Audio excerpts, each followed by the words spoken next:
Welcome dear students. आज digital communication system में हम पीएसएम करने जा रहे हैं स्टैटिस्टिकल एवरेजेस के ऊपर।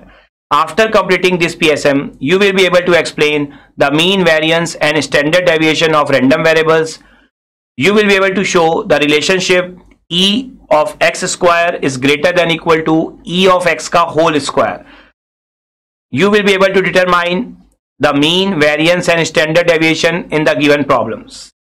तो हम जो यहाँ पर प्रॉब्लम डिस्कस करने वाले हैं वो थ्योरिकल टाइप की भी होंगी और न्यूमेरिकल टाइप की भी, लेकिन इस टॉपिक से आप न्यूमेरिकल टाइप की प्रॉब्लम ही एक्सपेक्ट करते हो। थ्योरिकल टाइप की प्रॉब्लम बहुत कम चांस है इस टॉपिक से आने के लिए, और अगर आती भी है तो आप बिल्कुल शॉर्ट टाइप की प्रॉब्लम एक्सपेक्ट कर सकते हो, लेकिन न्यूमेरिकल टाइप की प्रॉब्लम बहुत ही ज्यादा पूछी जाती है इस टॉपिक से। तो ओवरऑल ये टॉपिक आपके लिए एक्सट्रीमली इंपॉर्टेंट है।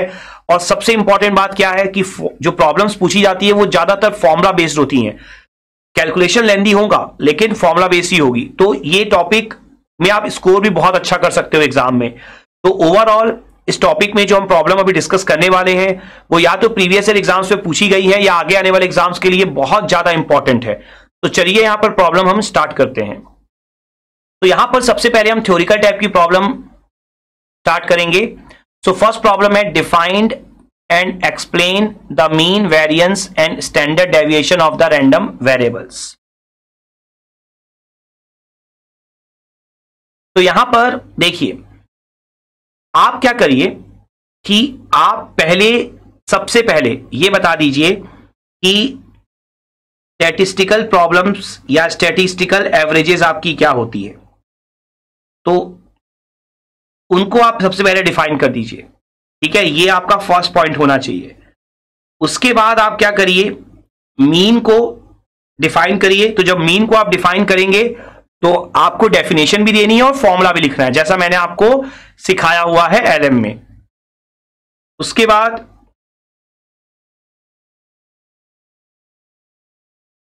मीन स्क्वायर वैल्यू को भी आप बता दीजिए। उसका रीजन सबसे बड़ा यह है, मीन स्क्वायर वैल्यू आपको बोला नहीं है, लेकिन आप इसलिए बता दीजिए क्योंकि मीन स्क्वायर वैल्यू जब तक आप नहीं बता पाएंगे आप वेरिएंस को बहुत अच्छे से डिफाइन नहीं कर पाएंगे। तो आप मीन स्क्वायर वैल्यू बता दीजिए, उसका फॉर्मूला लिख दीजिए, डेफिनेशन दे दीजिए कि ये टोटल पावर शो करता है, एवरीथिंग जो हमने एलएम में डिस्कस किया हुआ है। और इसके बाद आप यहां पर वेरिएंस बता दीजिए। देखिए, ऑल्दो इस टॉपिक से आप थ्योरिकल प्रॉब्लम कम एक्सपेक्ट करते हैं, लॉन्ग टाइप की तो बहुत ही कम, लेकिन अगर मान लीजिए लॉन्ग टाइप में ये प्रॉब्लम आ गई है तब आप कैसे अप्रोच करेंगे। तो देखिए, वेरिएंस में ना मैंने आपको डेफिनेशन दी थी, फॉर्मूला दिया था, लेकिन मैंने आपको फॉर्मूला डिराइव करके दिखाया था। तो अगर आपको लगता है कि लॉन्ग टाइप की प्रॉब्लम है तो आप फॉर्मूला को ना डिराइव कर दीजिए। ये काफी इंपॉर्टेंट पॉइंट आपके लिए होगा। ठीक है, तो ये पॉइंट याद रखिए, फॉर्मूला डिराइव कर दीजिएगा अगर लॉन्ग टाइप की प्रॉब्लम है तो। अदरवाइज आप नॉर्मल फॉर्मूला लिख के डेफिनेशन दे सकते हैं, उसमें कोई प्रॉब्लम नहीं है। और उसके बाद एट लास्ट आपको पता ही है कि जो वेरिएंस होता है उसका अंडर रूट क्या कहलाता है, आपका स्टैंडर्ड डेविएशन। तो आप यहां पर स्टैंडर्ड डेविएशन की डेफिनेशन दे दीजिए। अंडर रूट ऑफ वेरिएंस होता है, एसी कंपोनेंट को शो करता है, ये सारी चीजें आप यहां पर लिख सकते हैं। ठीक है, क्लियर अच्छे से। अब अगर आप यहां पर देखते हैं सेकंड प्रॉब्लम को, तो सेकंड प्रॉब्लम में भी आपसे सेम कंसेप्ट पूछा है। यहां पर सेकंड प्रॉब्लम में आपसे क्या पूछा हुआ है, डिफाइन स्टैंडर्ड डेविएशन और मूवमेंट्स पूछा है। देखिए, मूवमेंट, फर्स्ट मूवमेंट आपका मीन हो जाएगा, सेकंड मूवमेंट क्या हो जाएगा, मीन स्क्वायर वैल्यू। तो एवरीथिंग आपका सेम है। ठीक है, तो आप ये सारी चीजें ही, बस आप नाम जो है चेंज करते जाएंगे, फर्स्ट मूवमेंट, सेकंड मूवमेंट, और स्टैंडर्ड डेविएशन तो आपको डायरेक्टली बोला है। तो सारी की सारी चीजें आपको इसी पैटर्न पे ही बिल्कुल सेम। आप चाहें तो यहां पर स्टैटिस्टिकल एवरेजेस का मीनिंग ना भी बताएं तो चल जाएगा, आप नॉर्मली यहां पर स्टैंडर्ड डेविएशन बता दीजिए और मूवमेंट्स, मीन स्क्वायर वैल्यू और वेरिएंस, तो बिल्कुल आप सेम आंसर यहां पर दे सकते हैं। क्लियर है अच्छे से। जब भी आप कोई क्वेश्चन इस तरह का अटेम्प्ट करें जहां पर फॉर्मूला ही हो खाली, तो वहां पर आप जो एक सबसे इंपॉर्टेंट चीज कर सकते हैं वो हो सकता है आपका एग्जाम्पल। ठीक है, आपको अगर लगता है कि आपके पास कोई एग्जाम्पल है, छोटा सा एग्जाम्पल है, मैथमेटिकल एग्जाम्पल, जैसे कि मान लीजिए एक यूनिफॉर्म डिस्ट्रीब्यूशन है, यूनिफॉर्म डिस्ट्रीब्यूशन आप बना के उसका मीन बता दीजिए, मीन स्क्वायर वैल्यू बता दीजिए, तो उससे बहुत अच्छा इफेक्ट पड़ जाता है। ठीक है, आप सारे फॉर्मूले बता दीजिए किसी एक डिस्ट्रीब्यूशन के लिए। क्लियर है अच्छे से? तो इस तरीके से आप फर्स्ट एंड सेकंड प्रॉब्लम को यहां पर अटेम्प्ट कर सकते हैं। नाउ अगर मैं यहां पर थर्ड प्रॉब्लम की बात करूं तो थर्ड प्रॉब्लम है obtain the expression of variance of a random variable. जैसे मैंने अभी आपको बोला, जब वेरिएंस लॉन्ग टाइप की प्रॉब्लम आएगी तो वेरिएंस का फॉर्मूला क्या कर दीजिए, डिराइव कर दीजिए। तो यहां पर आप क्या कर सकते हैं, वेरिएंस की सबसे पहले आप डेफिनेशन दे दीजिए। ठीक है, वेरिएंस आप क्या करिए, सबसे पहले डिफाइन कर दीजिए। उसके बाद आप सिंपली एक्सप्रेशन को ऑब्टेन कर लीजिए, आप फॉर्मूला डिराइव कर लीजिए। ठीक है, तो जो फॉर्मूला है आपका, जो मैंने आपको प्रूफ करके दिखाया हुआ है कि वेरिएंस क्या होता है आपका, mean square value minus mean का होल स्क्वायर।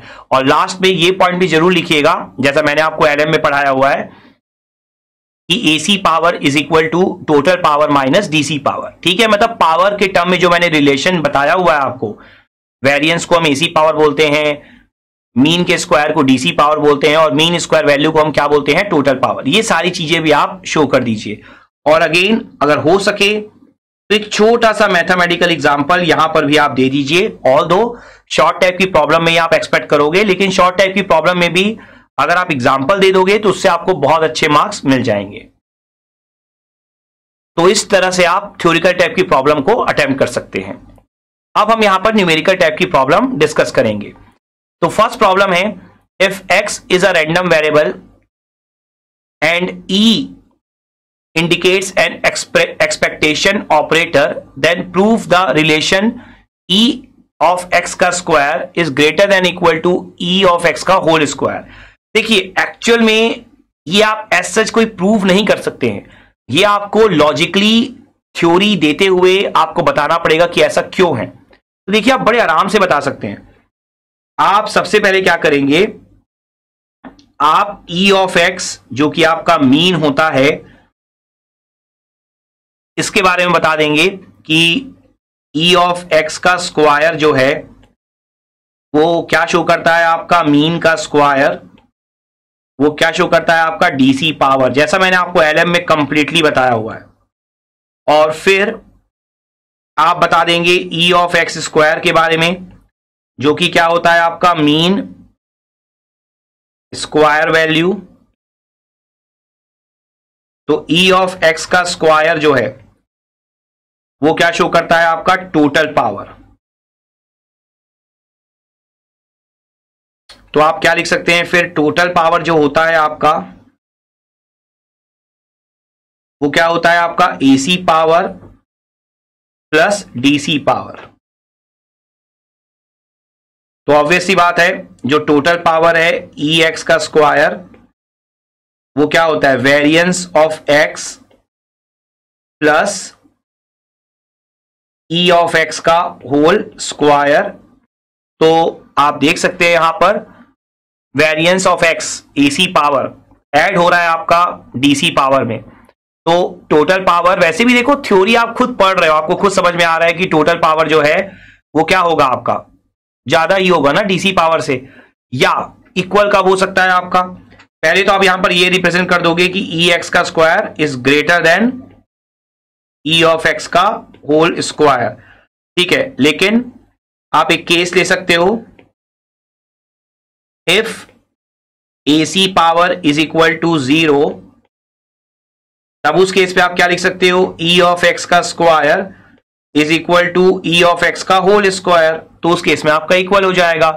तो आप बड़े आराम से इस तरीके से लॉजिक देते देते, रीजन देते देते आप यहां पर प्रूफ कर सकते हो कि ई एक्स का square is greater than equal to E of X का होल स्क्वायर। क्लियर है अच्छे से। और अगर आपको लगता है कि एग्जाम में जो ये क्वेश्चन पूछा गया उसमें मार्क्स बहुत ही ज्यादा है, तो आप क्या कर सकते हो, लास्ट में एक मैथमेटिकल एग्जाम्पल दे दो और वहां पर शो भी कर सकते हो उस एग्जाम्पल का यूज करके। उस एग्जाम्पल के लिए आप वेरिएंस निकाल लो, मीन निकाल लो, मीन स्क्वायर वैल्यू निकाल दो और वैल्यू वाइज शो कर दो कि आपका जो मीन स्क्वायर वैल्यू है वो मीन के स्क्वायर से हमेशा क्या होगा, बड़ा होगा। क्लियर अच्छे से। Now next problem, x and y are two statistically independent random variables. If x has uniform PDF in the interval 0,2 and y has uniform PDF in the interval 0,4, then find the value of exy. देखिए यहां पर सबसे पहले अगर मैं कुछ important word को highlight करूं तो एक है इंडिपेंडेंट। ये वर्ड बहुत इंपॉर्टेंट है, अगर ये नहीं गिवन होता यहां पर तो आप प्रॉब्लम सॉल्व ही नहीं कर पाते। इसकी वर्ड की मीनिंग क्या है, कैसे यूज होगा, ये मैंने आपको एलएम में भी बताया हुआ है बहुत बार, लेकिन न्यूमेरिकल में क्या यूज होगा ये मैं भी आपको यहां पर शो करूंगा। और साथ ही साथ पीडीएफ दी हुई है यूनिफॉर्म, तो यूनिफॉर्म पीडीएफ ऑलरेडी आप पढ़ चुके हो बहुत बार, तो काफी इजी होगा हमारे लिए एनालिसिस करना। तो चूंकि x has a uniform PDF दिया है, कहां से कहां तक दिया है 0 से 2, तो एक्स का पीडीएफ का डायग्राम बनाना बहुत आसान होगा हमारे लिए। एफ एक्स वर्सेज एक्स 0 से लेकर 2 तक आप सिंपली क्या बना दोगे, एक रेक्टेंगल। और हमें पता है कि किसी भी पीडीएफ का एरिया क्या होता है 1 होता है, तो क्या लिख लोगे एम्पलीट्यूड को 1/2। रेक्टेंगल का एरिया क्या होता है 1/2 इंटू 2 मतलब हाइट इंटू विड्थ, तो 1 आ जाएगा आंसर। अब साथ ही साथ आपको क्या दिया हुआ है, साथ ही साथ आपको y के बारे में भी मेंशन है। y आपका कहां से कहां तक फैला है देख लो, y आपका फैला हुआ है यहां पर 0 से लेकर 4 तक। तो चूंकि एरिया आपका 1 होता है तो एम्पलीट्यूड कितना होगा 1/4। तो एफ वाई और एफ एक्स ये दोनों चीजें आपको क्वेश्चन में गिवन थी, आप इन्हें रिप्रेजेंट कर दोगे। उसके बाद देखो पूछा क्या है, value of E X Y. देखो अब यहीं पर कंसेप्ट आता है आपका इंडिपेंडेंट होने का।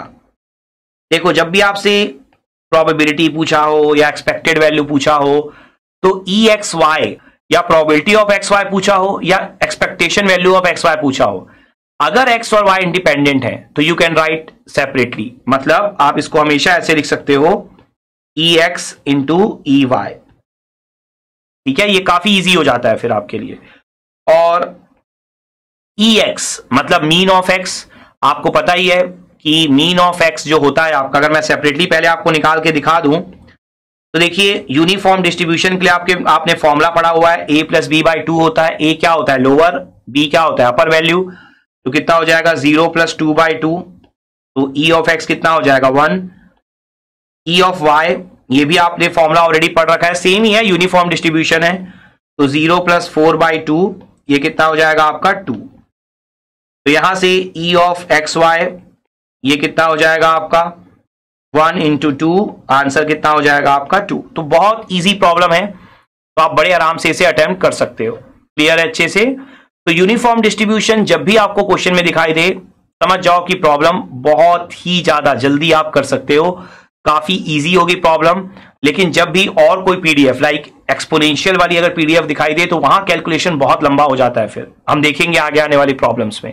यूनिफॉर्म डिस्ट्रीब्यूशन में फायदा क्या है कि एक कांस्टेंट वैल्यू आपको मिलती है, जिससे कैलकुलेशन काफी इजी हो जाता है, और एरिया भी आपको पता होता है रेक्टेंगल का, ये एक बहुत बड़ा एडवांटेज होता है। Clear. Now next problem, the random variable x takes the values 1 and 0s with probabilities p and q respectively. What is the variance of the random variable? तो देखिए यहां पर रैंडम वेरिएबल जो x गिवन है वो value लेता है 1 लेता है वैल्यू, तो x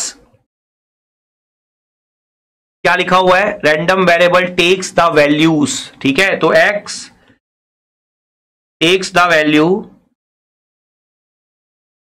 1 विथ प्रोबेबिलिटी p, ये आपको गिवन है पहली स्टेटमेंट। दूसरी स्टेटमेंट क्या गिवन है, x takes the value 0 with probability q, ये आपको यहां पर गिवन है। क्लियर है अच्छे से। What is the variance of random variable, ये पूछा हुआ है। तो देखिए आपको ये जो क्वेश्चन गिवन है वो डिस्क्रीट रैंडम वेरिएबल का है। क्यों, क्योंकि आपको बता दिया है कि वो वैल्यू सिर्फ 1 ले रहा है और वैल्यू सिर्फ 0 ले रहा है। ठीक है, तो इंटीजर वैल्यूज वो ले रहा है, तो यहां पर 1 की प्रोबेबिलिटी कितनी है p है, और 0 की प्रोबेबिलिटी कितनी है q है। तो डिस्क्रीट रैंडम वेरिएबल के लिए जब हमें मीन निकालना होता है, मीन, तो मीन कैसे निकालते हैं हम, समेशन x px। तो अगर आप देखोगे x मतलब क्या होता है, मैंने आपको एलएम में पढ़ाया हुआ है सारी चीजें। x मतलब क्या है, वो वैल्यू जो वो टेक करता है।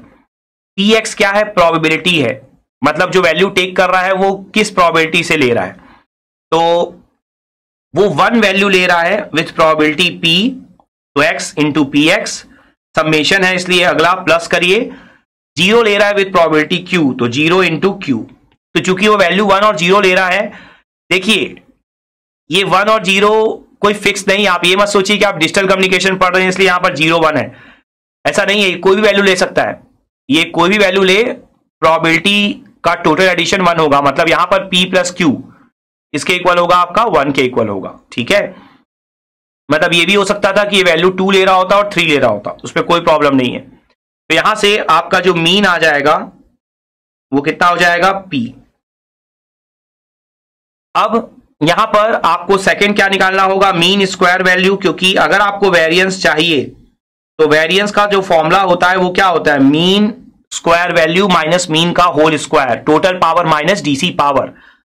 तो मीन स्क्वायर वैल्यू का फॉर्मूला मैंने आपको क्या दिया हुआ है, एलएम में जब मैंने आपको पढ़ाया था, summation x square P x, x क्या है, वो वैल्यू है जो वो ले रहा है, तो वैल्यू क्या ले रहा है 1, तो 1 का स्क्वायर किस प्रोबेबिलिटी से ले रहा है p से, फिर दूसरी वैल्यू क्या ले रहा है 0, तो 0 का स्क्वायर किस प्रोबेबिलिटी से ले रहा है q से, तो आपने लिख लिया यहां पर, तो आपका मीन स्क्वायर वैल्यू का आंसर भी कितना हो गया, p ही हो गया, क्योंकि 1 का स्क्वायर तो 1 ही होना है। अब यहां पर अगर हम बात करें वेरिएंस की, तो वेरिएंस कितना हो जाएगा आपका, मीन स्क्वायर वैल्यू जो हमने फॉर्मूला पढ़ रखा है माइनस मीन का होल स्क्वायर, तो मीन स्क्वायर वैल्यू कितनी हुई p, मीन का होल स्क्वायर मतलब p का स्क्वायर, क्योंकि दोनों p है आपका। चाहे तो आप यहीं पर आंसर छोड़ सकते हैं, लेकिन अगर आप 1-2 स्टेप और सॉल्व कर देंगे तो बहुत अच्छा इंप्रेशन पड़ेगा एग्जाम में।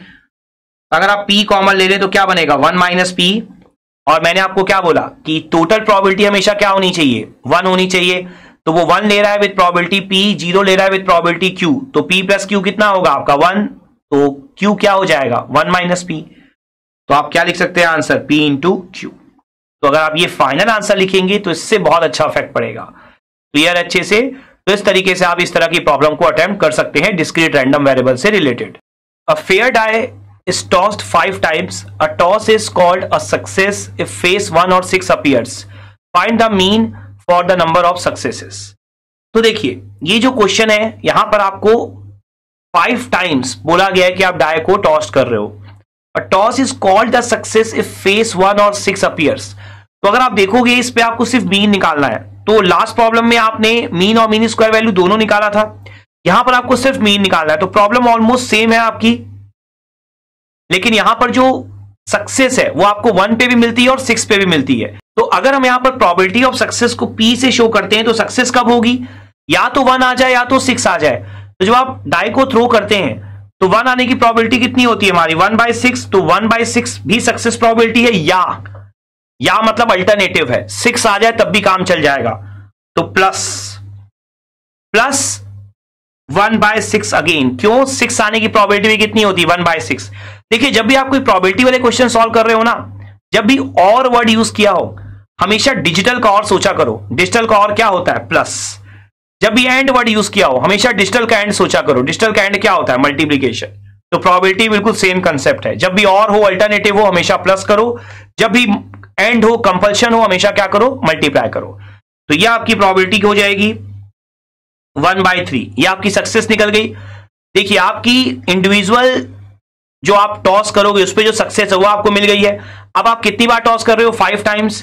तो अब अगर आप यहां पर मीन की बात करते हो तो फर्स्ट टाइम के लिए क्या हो जाएगा आपका, again x into P 1 into 1/3, फिर अगेन 1 इंटू 1/3, क्योंकि हर बार हर एक जो आपका जो टॉस होगा वो 1 1 1, आप टोटल 5 बार टॉस कर रहे हो और हर किसी टॉस में सक्सेस की प्रोबेबिलिटी कितनी है आपकी 1/3 है, तो प्रोबेबिलिटी सेम ही रहेगी हर एक टॉस में आपकी।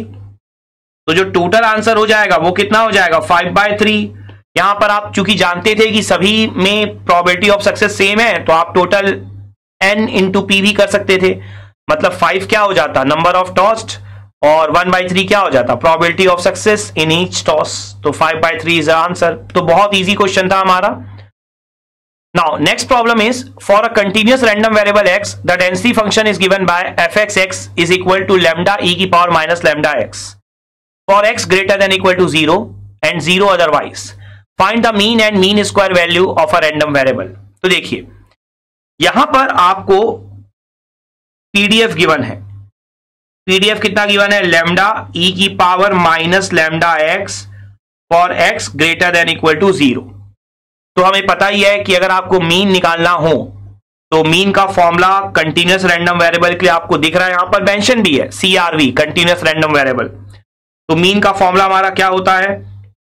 माइनस इंफिनिटी से plus infinity x f(x) dx. तो यहां पर अब आपको अगर दिख रहा होगा यहां पर तो जो पीडीएफ है वो क्या है? x greater than equal to 0 के लिए डिफाइंड है. तो आप लिमिट क्या रखोगे? 0 टू इंफिनिटी और x आपका पहले से है और यहां पर क्या है? लैम्डा ई की power minus lambda x dx. यहां पर आप देख सकते हो लैम्डा तो आपका कांस्टेंट है तो आउटसाइड हो जाएगा और उसके बाद बचेगा क्या? x ई की पावर माइनस लैम्डा एक्स.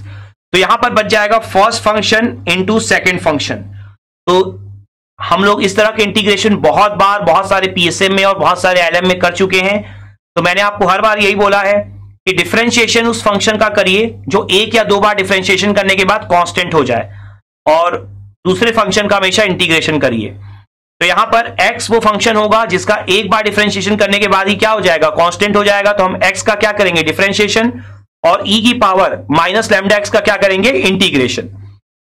तो यहां पर क्या हो जाएगा? देखिए लैम्डा आपने कॉमन ले लिया तो x एज इट इज, फिर e की पावर माइनस लैम्डा एक्स का इंटीग्रेशन कितना हो जाएगा? e की power minus lambda x minus lambda, फिर माइनस x का डिफरेंशिएशन इंटू e की पावर माइनस लैम्डा एक्स का इंटीग्रेशन और पूरे का ओवरऑल इंटीग्रेशन. अगर आप यहां ध्यान से देखें तो लैम्डा लैम्डा और लैम्डा आपका कैंसिल हो जाएगा यहां पर. तो अंदर क्या बचेगा आपका? माइनस एक्स ई की पावर माइनस लैम्डा एक्स. और यहां पर अगर आप देखेंगे तो माइनस और माइनस आपका प्लस होगा, लेकिन चूंकि e की पावर माइनस लैम्डा एक्स का दोबारा इंटीग्रेशन करना है तो उसका एक और माइनस आ जाएगा. तो ओवरऑल आपको क्या मिलेगा? माइनस. तो e की power minus lambda x divided by lambda. जो माइनस लैम्डा होना था उसका माइनस आपने सामने लिख दिया है. लिमिट आपकी क्या है? 0 से इंफिनिटी. ठीक है, तो अब आप लिमिट पुट कर दीजिए यहां पर. यहां पर जब आप अपर लिमिट पुट करेंगे इंफिनिटी तो देखिए यहां पर जो पहला टर्म है उसमें x भी है और e की पावर माइनस लैम्डा एक्स भी है.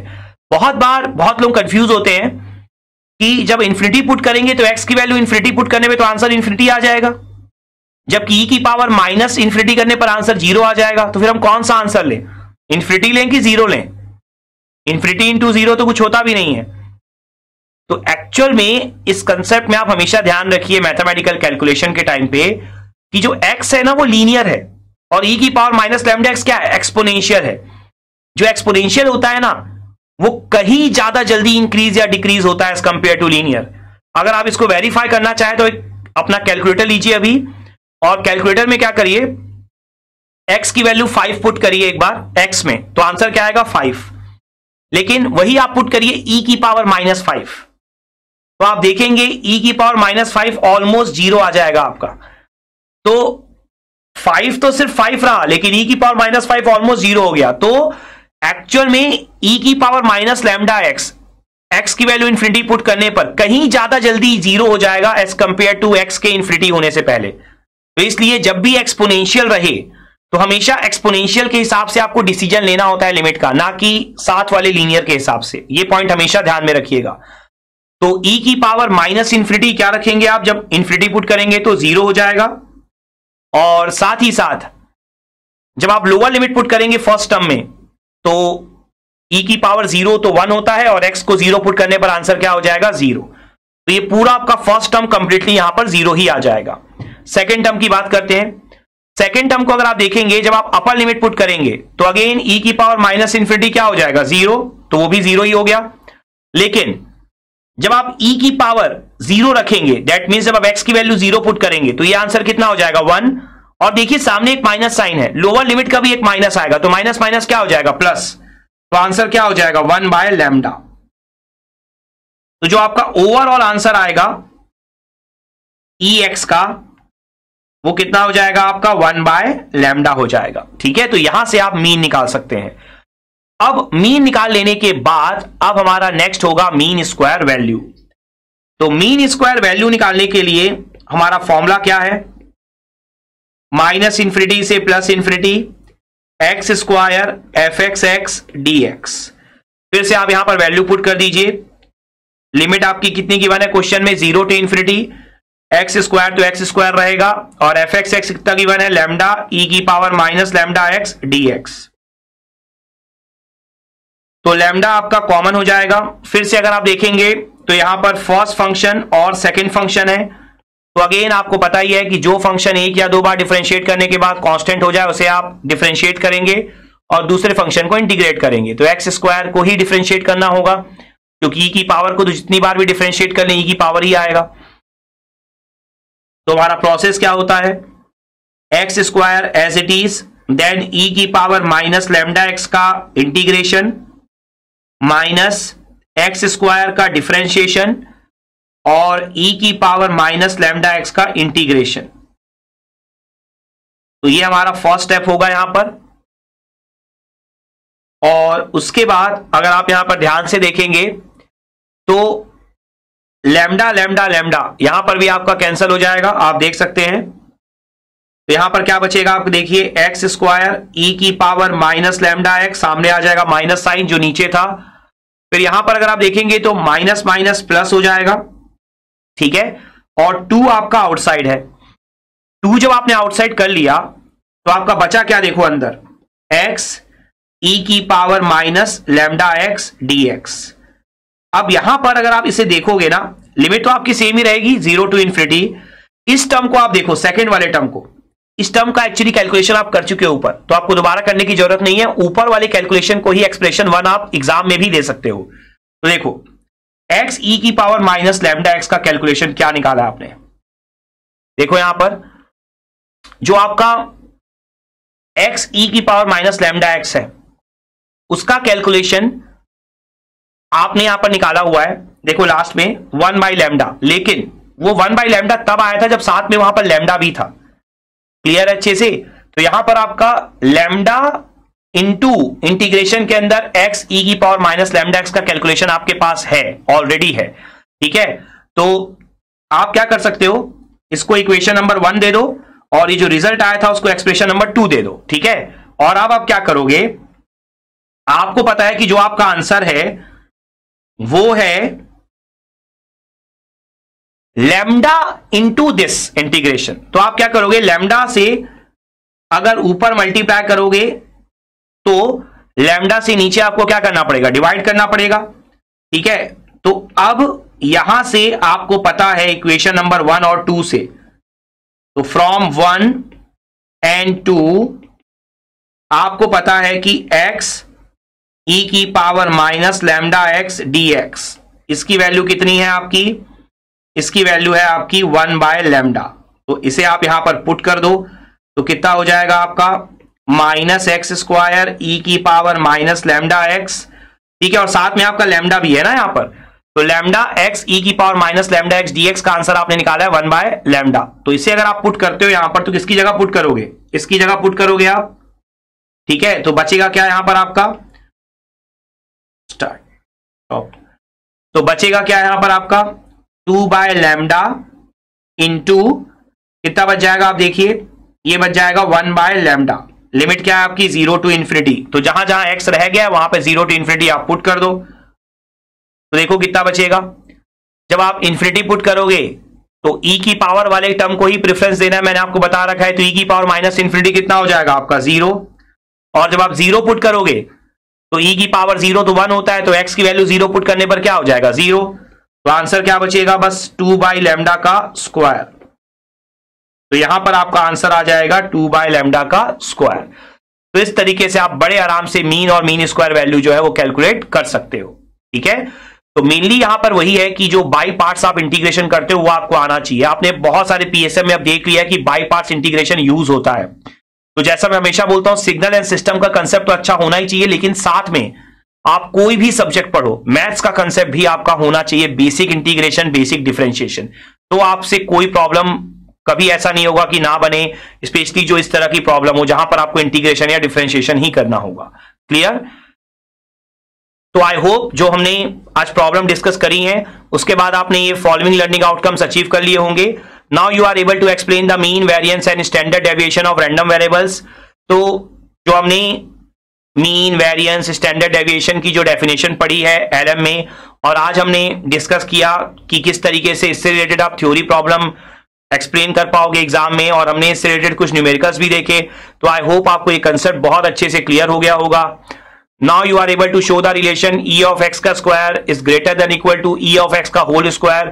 तो जो हमने एलएम में पढ़ा हुआ है कि जो टोटल पावर होता है मीन स्क्वायर वैल्यू, वो हमेशा ग्रेटर होता है या इक्वल हो सकता है डीसी पावर के, मीन के स्क्वायर के। तो आज हमने ये भी समझ लिया कि एग्जाम में इस रिलेशनशिप को आप कैसे एक्सप्लेन कर सकते हो, कैसे शो कर सकते हो।